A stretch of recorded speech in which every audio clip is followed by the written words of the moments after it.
नमस्कार।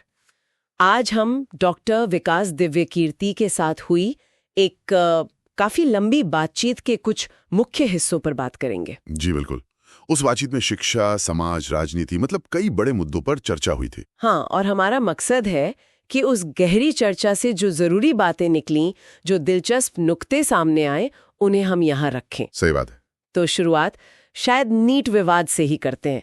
इसने तो पूरे परीक्षा सिस्टम पर ही एक बड़ा सवाल खड़ा कर दिया है। हाँ, ये तो बहुत ही अहम मुद्दा बन गया है आजकल। जैसा कि उस बातचीत में भी कहा गया, मतलब जो देश 97 करोड़ वोटर्स का इलेक्शन शांति से करवा सकता है, वो 23 लाख बच्चों का एग्जाम ठीक से ना करवा पाए, ये थोड़ा मानने में नहीं आता। बिल्कुल, ये बात तो सोचने पर मजबूर करती है। तो इस पूरे मामले की जड़ क्या बताई गई? क्या ये सिर्फ लापरवाही है या कुछ और भी है इसके पीछे? देखिए, डॉक्टर दिव्यकीर्ति का मानना है कि ये मुख्य रूप से सिस्टम की लापरवाही ही है। लापरवाही मतलब सिर्फ चूक? हाँ, उनका कहना है कि अगर एनटीए जैसी एजेंसी को सही संसाधन दिए जाएं, सही अधिकार मिले, जैसे उसमें सिविल सेवक हों, पुलिस के लोग हों, आईबी के लोग शामिल हों, तो बिल्कुल चुनावों जैसी गंभीरता से ये परीक्षाएं भी हो सकती हैं। अच्छा, यानी एक मजबूत इंटीग्रेटेड टीम। जी, और इसी गंभीरता की कमी, इसी लापरवाही की वजह से उनका मानना है कि ये विश्वास टूटा है। और क्या कोई ठोस सुझाव भी दिए उन्होंने इसे ठीक करने के लिए? हाँ, कुछ बहुत प्रैक्टिकल सुझाव थे, जैसे परीक्षा के कई सेट्स बनाए जाएं ताकि लीक की संभावना कम हो। ठीक है। और जिला प्रशासन को सीधे तौर पर जिम्मेदार बनाया जाए। प्राइवेट स्कूलों को सेंटर बनाने से बचाया जाए, क्योंकि वहां गड़बड़ी की गुंजाइश ज्यादा होती है। अच्छा, ये प्राइवेट स्कूल वाला पॉइंट अहम है। बिल्कुल। और अगर जरूरत पड़े तो परीक्षा कई शिफ्ट्स में करवाई जाए, ताकि भीड़ कम हो, मैनेजमेंट बेहतर हो। गोधरा जैसी घटनाओं का भी जिक्र था शायद। हाँ, मैंने गोधरा का उदाहरण दिया, जहां पता चला कि कैसे सिस्टम को ही धोखा दिया गया, सेंटर पर ही मिलीभगत हुई।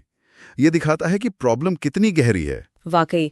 अच्छा, परीक्षा प्रणाली से जुड़ा हुआ ही एक और काफी पेचीदा मुद्दा है आरक्षण का। जी, उस पर भी बात हुई थी। जी, आरक्षण व्यवस्था पर भी काफी विस्तार से चर्चा हुई। ये मुद्दा तो हमेशा ही थोड़ा जटिल रहता है। हाँ बिल्कुल।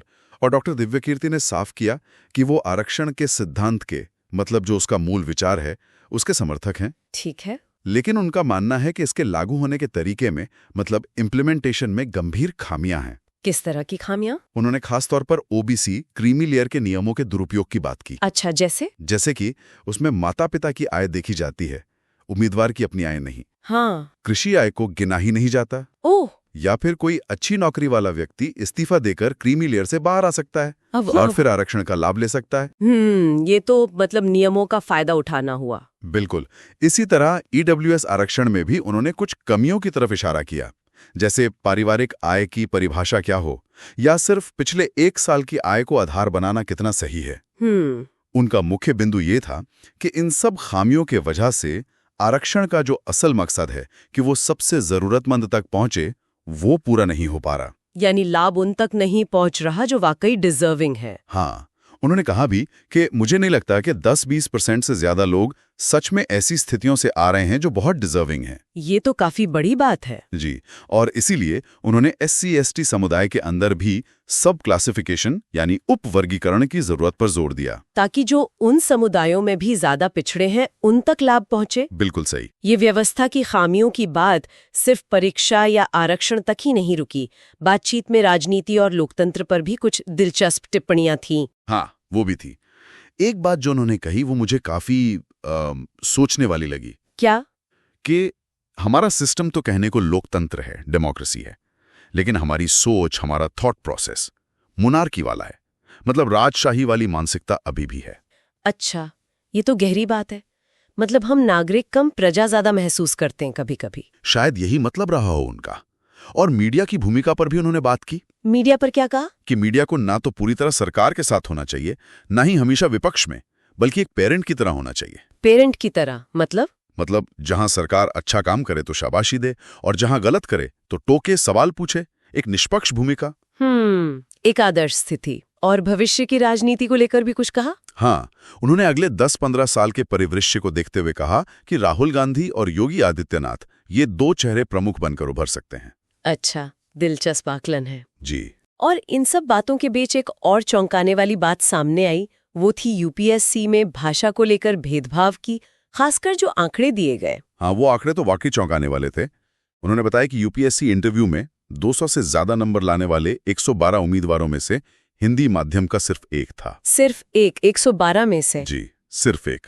ये बहुत बड़ा असंतुलन दिखाता है। तो उनका क्या मानना था, ये क्यों हो रहा है? उनका मानना है कि यूपीएससी शायद अनजाने में ही, लेकिन बहुत ही सफाई से, महीन तरीके से सारी भाषाओं का कत्ल करने का काम करती है। ये तो बहुत कठोर शब्द है। हाँ, पर उनका तर्क था कि इस सिस्टम में एक अनदेखी दीवार है, एक ग्लास सीलिंग है, जो गैर अंग्रेजी माध्यम के छात्रों को खासकर इंटरव्यू स्टेज पर आगे बढ़ने से रोकती है।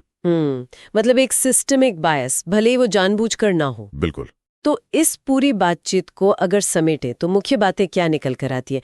एक तो ये कि परीक्षा प्रणालियों में पारदर्शिता और गंभीरता की बहुत जरूरत है। हाँ, वो तो सबसे पहली जरूरत है विश्वास बहाली के लिए। दूसरा, आरक्षण व्यवस्था को और तर्कसंगत बनाने की जरूरत है ताकि उसका लाभ वाकई उन तक पहुंचे जिन्हें इसकी सबसे ज्यादा जरूरत है। जी, उसका इम्प्लीमेंटेशन सुधारना होगा। और तीसरा, एक स्वस्थ लोकतंत्र के लिए एक जागरूक समाज और एक स्वतंत्र जिम्मेदार मीडिया बहुत जरूरी है। बिल्कुल। ये तीनों बातें कहीं ना कहीं व्यवस्था में सुधार की मांग करती हैं। हाँ, और इन जटिल मुद्दों की जो परतें हैं उन्हें समझना, जैसा कि आपने कहा, आज के दौर में बहुत जरूरी है। जी, ताकि हम सिर्फ सतही बातों में ना उलझें, बल्कि मुद्दों की गहराई को समझकर अपनी राय बना सकें। बिल्कुल। और जाते जाते एक सवाल हम अपने श्रोताओं के लिए छोड़ जाते हैं सोचने के लिए। जरूर। जब हमारी मूल्यांकन प्रणालियों में ही, जैसे यूपीएससी के मामले में देखा, भाषा जैसे सूक्ष्म, शायद अनजाने पूर्वाग्रह मौजूद हों, तो फिर सच्ची योग्यता यानी मेरिटोक्रेसी हम कैसे सुनिश्चित कर सकते हैं? ये एक बड़ा सवाल है।